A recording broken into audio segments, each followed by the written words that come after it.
I mean, it got progressively tougher as the day went on, and by the end of the round, it was tough to even tap in, to be honest with you. I mean, even from 3 feet, you're sort of being buffeted around, the wind's moving you, very difficult to get the ball in the hole. So, yeah, very tough, to be honest.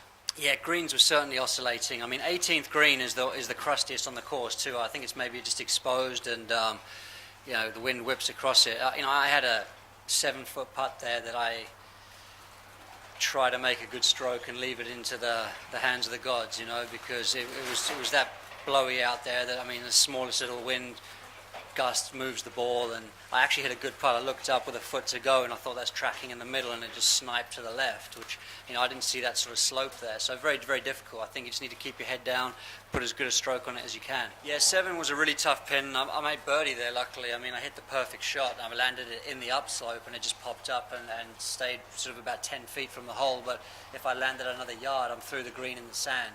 I thought 17 was a very tough pin today. I felt like I got a little sort of unrewarded, let's say, on that particular hole. I had a really nice 3-iron that I don't know where it landed, but it must have landed front edge of the green. I mean, it was a good aggressive shot because, I knew if I bail out right, I got no play, so I hit it obviously into the middle of the green.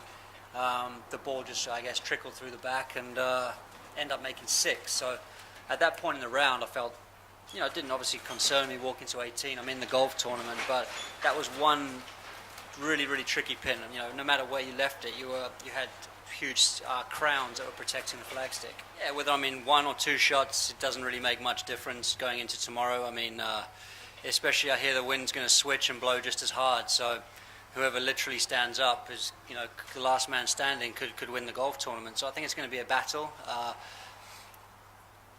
We've got to know the golf course a little bit the last couple of days with this breeze. Obviously, you're going to have to sort of shift it again and relearn it. But I'm excited. I mean, as long as it doesn't get out of control, blow too hard, it's going to be a fun day to try and hit some shots. And it's be my last round of the year, so I'd like to go out on a high note. You'd rather take your chances up in front with the lead, being as many under par as you can. But there's no doubt. I mean, there's less pressure on guys that are a few back, and like I said, if they can. We're all sort of surmising with the weather, but yeah, no doubt. If there's a calm morning and it picks up around 10 or 11, those guys have a chance to post a good number. But I've always thought, Australia produces great golfers because of the conditions out here.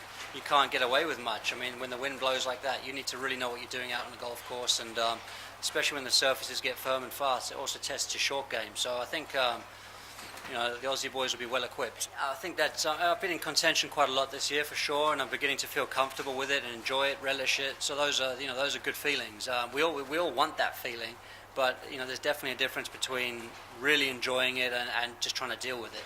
So.